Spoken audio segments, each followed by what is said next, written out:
This is Eamon, 2 Drinks to Talk. Today we're going to be walking through some Kobe 5s. So Will's going to walk us through a couple colorways, can give us some details on the shoe. At the end, he will give a rating on the shoe, probably the shoe line. I'll let him handle that. But again, 2 Drinks to Talk. Will, let's go.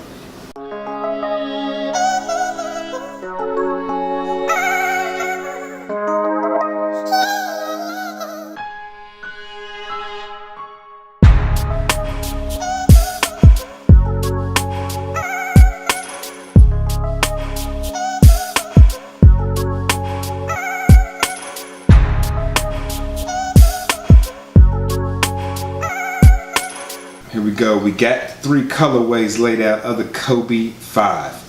So what we're going to talk about today is just an overview of the shoe, meaning what's the history behind the shoe. And then we'll talk about the actual design of the shoe, why we're reviewing this particular shoe, and then we'll talk about the performance. Alright, so first off, basic overview of the shoe. This is the Kobe 5 dropped in 2009-2010. The main designer was Eric Avar. He had designed several of Kobe's other shoes on the Nike line before, stepped away, came back, and was intricate in the design of the Kobe 4, which the Kobe 4 was Kobe's first low shoe, and it was something that a lot of sneakerheads and a lot of basketball tennis shoe people hate. You hate it until you put this shoe on, but we'll get into that more here in a second. So once again, this came out during Kobe's championship runs, 2009-2010, and the reason that we chose to review this shoe is because 1, the sleek design, and 2, the multitude of options. So if you like the design and if you're interested after you hear the performance and trying to look into these, and you'll find a slew of colorways, which is something that I want to say one of this Kobe 5, as well as the flood of just numerous shoes on the market, kind of led into, because if anybody has been a sneakerhead for a long time, you remember back in the day, it was you got 4 shoes a season. You got the regular Jordan home, you got the playoff Jordan, right? After the playoff Jordan, you might have like a little all-star, or you might have a little something else. So anyway, multitude of options with the shoe. Now let's talk about the actual design of the sneaker, which to people who are looking for all the qualities that you'd have in a tennis shoe, especially a basketball shoe, this shoe has. So sleek, low profile, a lot of people don't like that, but it does still offer great heel support. If you look at the shoe and you're looking at how there's an overlay of materials on a lot of shoes and how that has to deal with weight, this shoe doesn't have that. This is almost all one material feel. So it almost feels like, even though you have mesh right on the back, you have plastic on the back of the sole, and then you have this rubber bottom, it still feels like that there's no break in any of the materials. It feels seamless, and without that overlay of materials, it makes the shoe very light, very comfortable. So in terms of a design, it makes it very sleek because it fits to your foot, and to me, that's just a damn good look, right? So what you'll notice is with these 3 shoes that we have laid out here, you notice with also the multitude of colorways within the designs, they also have different materials which they can still do and still bond. So if you're looking at this, which is the fade to black, this has the all matte look, whereas this they've done shiny marble purple on this ink here in the middle. Still both have the mesh. This inner material is a little bit different on these 2 shoes, but I would say that the shoes on the left are the standard and what was the format design in 2009-2010. So I want to get into 2 other things with the design, and then we'll talk about the overall performance. Number 2, breathability. If you look at the tongue, it is mesh, and it is still layers of mesh, not thick layers, but your fine 2-piece layers of mesh that you see on normal basketball shorts, and also the tread, which is huge if you're playing, especially on indoor courts. Kobe always had interesting tread. You can see in the 5s it almost looks like some type of digital type print tread. They always have the a different color space. I'll always call it the space bar, as well as some support with your typical carbon fiber that we've seen in shoes to help the shoes be more reactive to your foot. So that's a couple things with the design. If you have any questions, certainly put them in the comments. Just kind of turning the shoe so you can see Kobe's signature on the back, which is standard. That started with the Kobe 5. Typical Nike swooshes. This is a Zoom product. You'll see other little intricacies within the design. 24 on the outside. You'll have the 2-4 on the insides of the shoes as well. So nice design. So let's talk about how it actually performs. It's the design, which we just talked about. So the two things that make this a well-performance basketball shoe is the fact that it's lightweight and the fact that there's not a lot of overlay of materials, so the shoe is flexible, right? And it fits to your foot. We talked about how it's form-fitting. So even though these shoes are low profile and some people just might not like that, I understand that. When I played in the shoe, I actually played in these inks. It felt great.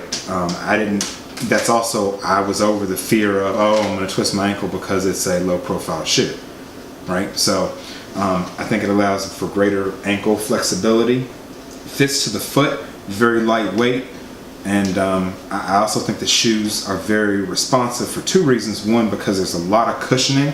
So if you see the inside of the shoe, you'll see that they're not stingy about how much cushion they're going to give you in the shoe, and the same is for the insert. This is one of the few shoes that I don't have to take out the actual insert, design insert, and put in my own type of orthopedic insert. So well recommended for on-court performance. One of the things that does that also we talked about is the tread. What I would stay away from with most Kobe's, so not just the 5s, but especially if you like the new Kobe's, the 10s and 11, is not to wear them on blacktop because they have very intricate tread that does not seem, especially because there's, like even on the 10s, they got these little nuggets on the tread that's going to wear down very quickly on the blacktop. These are certainly made for indoor courts. So performance gets great ratings from me. Since Kobe was out there balling on his man on him, I'm sure he's giving it great ratings too. Alright, so next we're going to talk through the colorways that we have out here. We talked about there being just a multitude of endless colorways for the Kobe 5s. Here we're going to talk about the ink. This is what you see with the all purple and purple marble.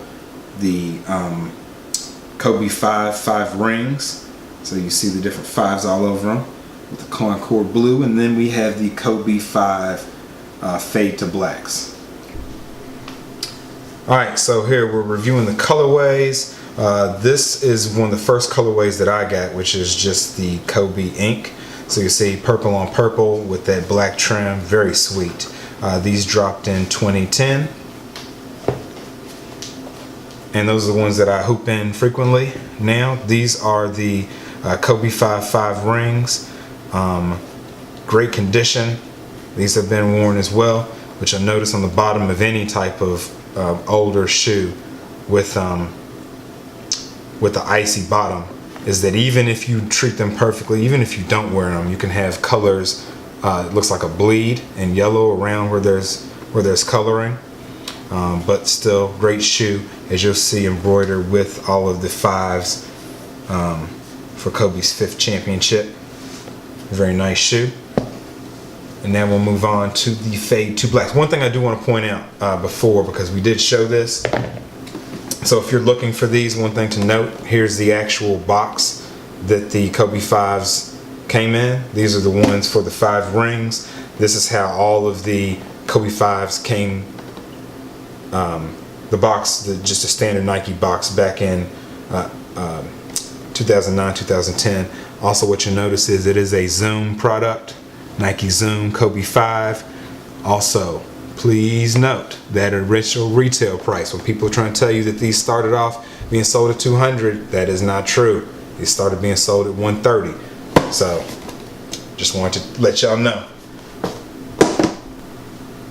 Alright, so Kobe 5 fade to black. So these are actually a re-release. These came out in 2015 in Kobe's last season. They are gray, not black, even though they're called Fade to Black, because a different shoe in Kobe's line. So the chronological order of the release of his shoes got progressively darker throughout the last however many games of his career. And on the last night, he wore the shoes that we can put a picture up of. They're all black with the date of his retirement. So these were the Kobe 5s, so obviously not quite. So that's why they call it Fade to Black. That's why they call it Fade to Black. So, and I was very happy that they did these in the all gray, especially the matte, because a lot of the initial releases on the 5s, this material on the upper was shiny, as well as the toe, so the all matte look was just brilliant. So the people want to know.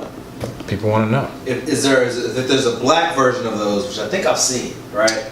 The question is there a different color between that and the black? Was the next one black? Oh no, this was Kobe's 5th shoe, and they released shoes that got progressively darker until they got to his last release that year, which was the 11, Kobe 11. So that's the last shoe that Kobe played in. Now we're on the Kobe AD, which my man Eamon has a review of for the all white one. So check that out. So yeah, these were the 5th release. The 2nd release to actually has a low profile, very special to me, but it's not necessarily the dopest shoe ever. Do want to point out one thing on this box on the re-release, in case you all are looking for this, right? On the Fade to Blacks, it does retail for $2. You'll see that also still Zoom 5 FTB on the box, and the box is nice, it's slick. Makes you not want to get rid of the box, right? And there was an insert that came in here too, which makes me a little bit upset that I don't have. All right. Also, not to mention, it does have the tag with the Kobe signature. Very nice. All right. Final looks at the Kobe 5. As you'll see, that Fade to Black looking pretty nice right here. One thing to show is on the inside of the shoe. On the left shoe, it actually has the Roman numeral 5 trimmed in gold. Leather tongue, very nice on this one. Swoosh with the Kobe signature on the inside. Also on the lace tips, it does have the Kobe signal, which is signal like Kobe's Batman, which is pretty slick. That's the Fade to Blacks.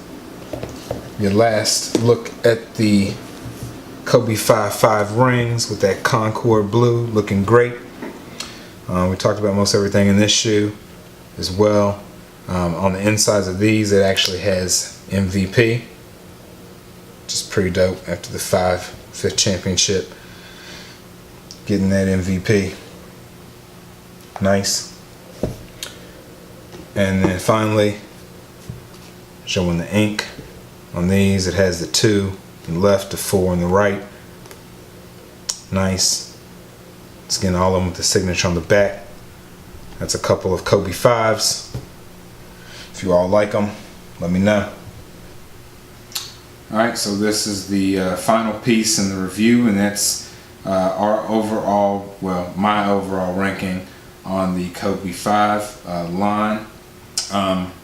So trying to rank a shoe, I have to try to put in perspective of Kobe's overall line of shoes as well as just other basketball shoes. So for me, in terms of Kobe's line, it's definitely one of the top 3 in terms of look.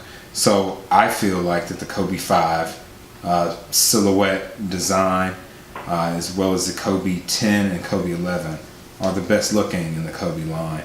I feel like that this has the best performance that I've had in the Kobe line. Now, I haven't hooped in every Kobe shoe, so these are just the ones that I've hooped in, and I like this one the best. My favorite basketball shoe is the Jordan 11, right? I mean, it has a lot of nostalgic value there as well. In comparison to that shoe, is it better? There are things that I like better about this shoe than that shoe from a performance standpoint, but from a visual standpoint, that shoe's probably that's it. That's like the baseline of all shoes. So when giving this shoe a ranking, taking that into consideration, I know it's not the greatest shoe of all time. I still give it 5 Why? Because this is Kobe 5, and that's only appropriate to give this 5 for number 8 or number 24, however you see it. I'm giving it 5, but I can understand this is not the best shoe of all time. But I would say to check it out because of court performance, and I do think that the overall look on foot is one of the best. Alright, this is it. Wrapping it up. Will, 2 drinks to talk. Y'all make sure to subscribe, leave some comments below.